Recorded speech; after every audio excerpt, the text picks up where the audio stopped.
que significa essa porra, a não ser que seja um mongol? Aqueles cavalos endiabrados ali. A não ser que seja um mongol. Aí passa o cara arrastando o cara. É que eu falo com a galera o seguinte, na Idade Mongol Média... podia tudo. Na Idade Média, você sempre tinha um limite. Você não podia sair fazendo o que você quisesse, porque você podia morrer. Você não podia, sabe, matar quem você quisesse. Você não ia ser, se você pensa que você ia ser um cavaleiro medieval, menino, acorda pra vida. Você ia ser um camponês ferrado, com uma esposa banguela. Então, você queria ser viking, né, menino? Pegar nos barquinhos lá, sair navegando pelos mares, gritando o nome de Odin e de Thor, né? Você ia morrer no meio do mar, congelado. Porque 90% morria nessas viagens. Então eu coloco essas piadocas assim de tiozão. A não ser que você seja um mongol. Isso, aí eu digo assim, você não pode fazer qualquer coisa, a menos que você seja, adivinha só, um mongol. A galera pira, né? Porque de fato, assim, cara, mongol podia fazer o que quisesse. Eram os caras mais, assim, loucos da história. Se a gente hoje não tem mais calor do que tem, o efeito estufa, o aquecimento global e tal, agradeçam os mongóis. Porque só eles mataram 40 milhões de pessoas. A gente tem, inclusive na Netflix, a galera pode assistir depois, ó, bem legal. A Sombra de Stalin, top demais. A Sombra de Stalin. Conta o relato pra galera ver. A Sombra de Stalin. Depois de botar a Sombra de Stalin, põe o Império AD, né? Impérios AD. Impérios AD, e depois põe o Brasões de Armas. Isso. Pra galera ver, mas vamos ver aí, vai. Então, esse filme A Sombra de Stalin conta a história de um jornalista chamado Gareth Jones, um galês. Olha aí, ó. Aí, a Sombra de Stalin. Isso aí. Ele é do País de Gales. País de Gales ou Escócia, enfim. Cara, é engraçado que todo mundo, quando fala da Rússia, você lembra de uns caras assim, né? Sim, tudo carrancudo, né? Tudo carrancudo, olhando feio. Que é só de olhar pro cara, você dá medo. Você mas... fala assim, eu vou tomar choque e vão me jogar no gelo. Exato. Tipo, tudo doido, suicida, né? De cara meio tipo, morrer pela mãe racha, toda essa coisa meio de... porque é isso, a autocracia, a brutalidade sempre fez parte do povo russo mesmo, isso é um fato. Então, nesse relato, o Gareth Jones, o jornalista, é esse de óculos aí. Tá. Esse aí, cara, é o seguinte, ele sai então lá do País de Gales e vai pra União Soviética, justamente tentar documentar esses relatos de imigrantes que começam a chegar no Ocidente dizendo que estava havendo fome generalizada. Então ele vai e ele próprio passa fome, ele vê crianças comendo crianças, pais comendo filhos. A gente tá falando de um jornalista. Mas calma que a gente já vai chegar na parte mais... Que ele viu... E ele fala em que situação? Sim, assim? ele diz na situação normal do dia a dia. Ele tá numa casa, ele chega em uma cabana, em um barraco lá do interior da Ucrânia, e simplesmente vê um bando de crianças comendo uma outra criança que tinha morrido. E oferece pra ele. Quer um dedinho aqui? E foi isso mesmo. Um dedinho. E ele come um pedacinho, cara. Ele come e ele não sabe, ele acha que é uma carne de algum animal. É depois que ele se liga. Depois que ele vai ver, peraí, aqui ele começa a ouvir as crianças conversando entre si, aí ele fala, mas essa carne aqui de quem? É de algum animal? Aí as crianças, começa a olhar pro outro assim, aí ele pede pra ver quem era. Era uma criança morta. Ricardo, os pais tinham que escolher, às vezes, quem que ia morrer para alimentar os outros irmãos. O negócio é sério, cara. O que é mais doloroso é a gente ouvir que ainda hoje, em pleno 2024, a gente ouvir que isso é propaganda nazista. Isso é coisa inventada por nazistas. Sendo que, quando você vai nos arquivos soviéticos, da polícia secreta soviética, um livro muito importante chamado The Years of Hunger. Olha lá, Brasão de Armas. Isso, esse é o meu canal aí de divulgação científica. Quanto que tá? Já 603 mil. Caraca! 603 mil. E o outro? O Impérios AD tá chegando a 900 mil. Muito bom, hein? 800 que é o que é de ilustração. De animação. Isso. Cara, e você que faz tudo sozinho, eu né, faço tudo sozinho, cara. Que é isso, cara? Esses dois canais é o seguinte, assim, não tem canais gigantes, né? Tipo, milhões de seguidores. Mas você tem milhões de visualizações. Sim, todos os vídeos têm muitas visualizações. Os meus vídeos eu tenho vídeos de 3 milhões, 2 milhões de visualizações. Falando de história, hein? Só de história. Você vê que a galera tá sedenta por conhecimento, né? E você sabe, esse Impérios AD aí, eu tô com 70 e pouquinho de vídeo, não é isso? 76 vídeos, ó. Só 76 vídeos, cara. Isso é um sacrilégio pro YouTube. Você tem um canal de 70 e poucos vídeos, cara? Então, Eu vou contra o algoritmo. Mas você vai contra o algoritmo. Mas aí a galera... é uma biblioteca, né, cara? É uma biblioteca de pesquisa muito... E é atemporal. E a galera preza isso, Ricardo. Uma coisa que eu percebi, tipo assim, a galera preza esse esforço. Tipo assim, eu não sou industrial, um trabalhador de produzir um conteúdo industrial todo dia. Sim. Não, cara, eu quero qualidade ali. Eu quero qualidade, o melhor possível, as melhores pesquisas. Você faz umas pesquisas animais, mano. No Brasão de Armas, que é o meu outro canal, que aí é divulgação científica brutal mesmo, né? Pesada. Eu assino revistas científicas, sabe? Pra ter acesso aos melhores artigos e tal.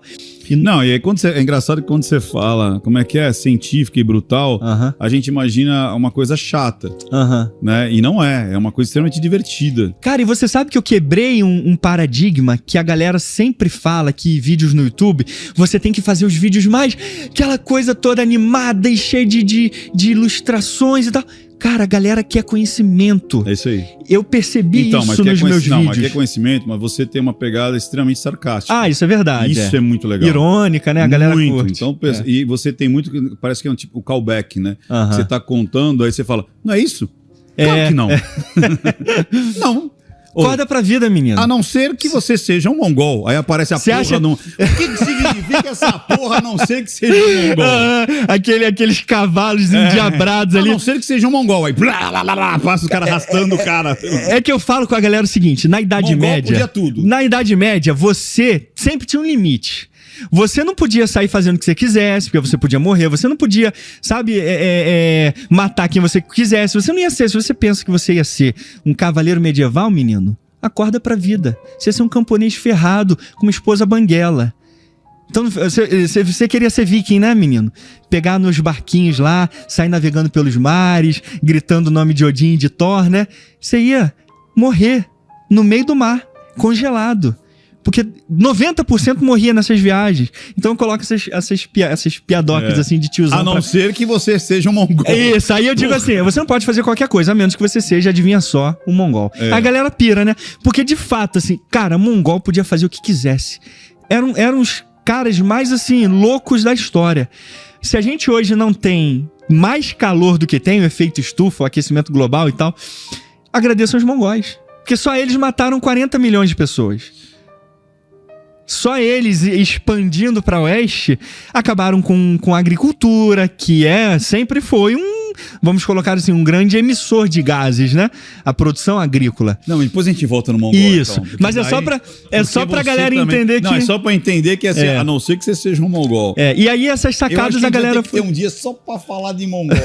Mas vamos voltar em Holodomor, que daí os caras chupou o dedinho da criancinha. Cara, assim, é trágico, o Ricardo. Foi o vídeo mais doloroso, cara. Teve vários momentos de eu ter que parar. Porque eu li os relatos, né? Eu li os relatos, as descrições que eram feitas pelas detalhadas. Detalhados, assim. E detalhe, aquilo que eu tava falando pra gente, pra galera aqui. A gente não tá falando de um jornalista que foi lá e documentou, o que já é uma coisa e tanto. E que foi negado depois. Não, isso aí que ele tá fazendo é mentira. Não acontece aqui não. Tem inclusive um jornalista do New York Times, Ai, qual é o nome do cara? O Malcolm Durant, sei lá. É Durant o nome do cara, né? E aí ele diz, porque ele já estava na União Soviética, na patota soviética. Ele nega o que o Gareth Jones disse lá.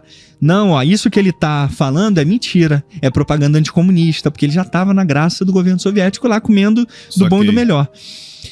Então ele nega. Então, sabe, durante os anos 1930 em diante, esse lance da fome sempre foi relegado para debaixo do tapete, como sendo mera propaganda, não só nazista, quanto anticomunista. Então é isso. Sabia-se que estava rolando fome, sim. Sabia-se que tinha canibalismo, mas não tinha como se provar detalhadamente e finalmente que aquilo realmente estava acontecendo. Felizmente, aquela desgraça daquele regime caiu. Quando ele cai, os arquivos se abrem. E aí os historiadores inundam a União Soviética. Inundam. Centenas e centenas de estudos, sabe? Só falando sobre... mostrando essa podridão pro mundo. Um desses estudos é o The Years of Hunger, do professor Stephen Whitcroft e Robert Davis, que eles fazem o estudo mais acadêmico possível sobre o Holodomor, né? E aí eles mostram que a OGPU, que é essa polícia política, ela relata a polícia política soviética. Agora a gente já não tá mais falando de jornalista. Exato, ou seja, é a polícia do Estado. Do Estado. Que tá vendo o que tá acontecendo ali e vai relatar nos seus relatórios ali, relatórios enviados para Stalin, enviados para o Politburo. Tá acontecendo isso aqui, e aí? E aí eles dizem que 10 casos ou mais por dia, a partir de 1931. A fome durou de 31 a 33. Então, 10 casos por dia só na região do Don, na Ucrânia, há relatos de canibalismo, de mães matando filhos para alimentar outros filhos, de pais matando mendigos ou filhos de mendigos para alimentar seus filhos, de marido matando a esposa para se alimentar. 10 casos ou mais todos os dias, ou seja, foram milhares de casos de canibalismo, não só de adultos, quanto de crianças. Novamente, um pai que tinha vários filhos tinha que escolher um. Porque senão todos iam morrer de fome. E eu acredito... por isso, desculpa só te cortar, é por isso que é um absurdo. E eu demonstro aqui pra galera o meu repúdio, cara, mais brutal em fazer qualquer comparação de o Brasil hoje tem muitas pessoas que passam fome. Pra justificar, passou fome na União Soviética também, mas aqui também passa fome. Não dá. Porque nada se compara, mas muitas vezes. Que tipo, mas passou fome. Aqui no Brasil nós temos 30 bilhões de brasileiros isso, mas passando fome, é isso? Muitas mas vezes. Mas o cara compara mesmo? De fazer essa comparação, mas muitas. É por isso que eu digo que é um descolamento cognitivo da realidade. Então, mas de novo, não é. Não, sim. Safadeza. Mas não, é mau caratismo, sabe? Não é. É imoralidade. Não é que a pessoa não consegue entender, não é que ela não... Não, é mau caratismo. A menos que, de fato... Eu só não considero que seja um mau caratismo se o cara viver uma fantasia de seita. Aí é uma outra história. Porque existem pessoas que realmente acreditam nas suas merdas. Eu acho que existem pessoas que acreditam, Ricardo, nas suas merdas, mesmo assim, cara. Mesmo assim, mas eu acho que o mau caratismo é muito maior, não é? Mesmo assim, porque mesmo quando você tá numa seita... Você sabe disso. Você pega a psique dessas pessoas, é um auto-engano que é confortável. Pois é, então. Que é o lance de... Como é que agora que eu ouvi daquele professor que eu amava, daquela minha turminha que eu gostava, que eu ia tomar cerveja, que a gente já discutiu tanto, que é a base da minha revolta, que é a minha base da minha revolta com meu papai, com a minha mamãe, que eu botei fogo na estátua. Então essa base que eu sempre acreditei, que me fez ser diferente, ser inteligentinho perante aos outros coleguinhas, não existe. É isso aí. Aí, cara, eu não vou existir. Porque eu só existo por conta desse acreditar. Então eu sei que é mentira. E é um auto-engano. A seita é isso.